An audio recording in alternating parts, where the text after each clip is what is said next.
የአፍሪካ ሀገራት የዓለም ዋንጫ ማጣሪያ ኢትዮጵያ ከግብጽ የሚያደርጉት ጨዋታ ለኢትዮጵያኖች ትልቅ ትኩረት ተሰጥቶበታል። ዋሊያዎቹ ትልቅ መስዋዕትነት የሚያደርጉት ጨዋታ ከግብጽ ጋር የሚያደርጉት ጨዋታ ትልቅ ትኩረት ይሰጥበታል ተብሏል። ኢትዮጵያ አሰልጣኝ መሳይ ተፈሪ ለሁሉም ነገር ዝግጁ ነው ብለዋል። የዋሊያዎቹ አምበል የሆነው አስቻሉ እግር ኳስ የሚፈቅደውን ሁሉ እናደርጋለን ብለዋል።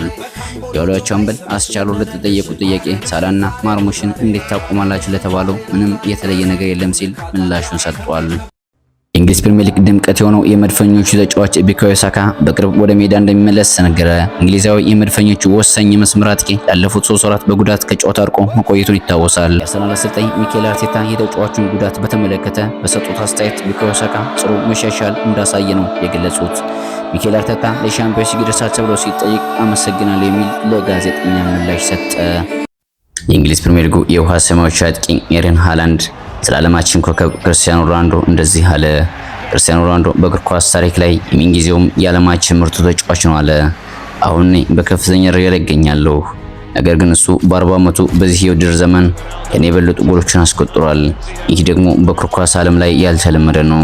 ሁሉም ወጣት እግር ኳስ ተጫዋች ሊያየውና አርአያ ሊያደርገው የሚገባ እሱም ብቻ ነው ሲል ተደምጧል። ምክንያቱም እሱ የስኬት መንገድ ያዘጋጃል።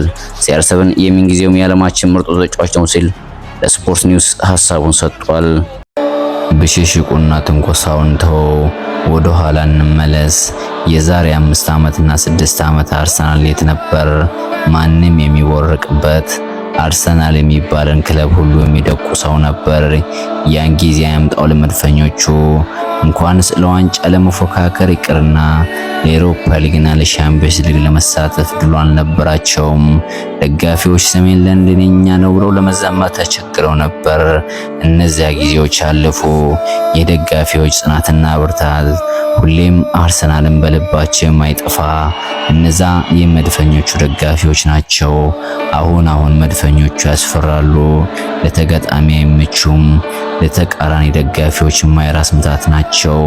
ምስጋና ለሚኬል አርቴታ ውሃውን ወደ ወይን የቀየረ። አርሰናል የዓለማችን አስፈሪ ክለብ ነው።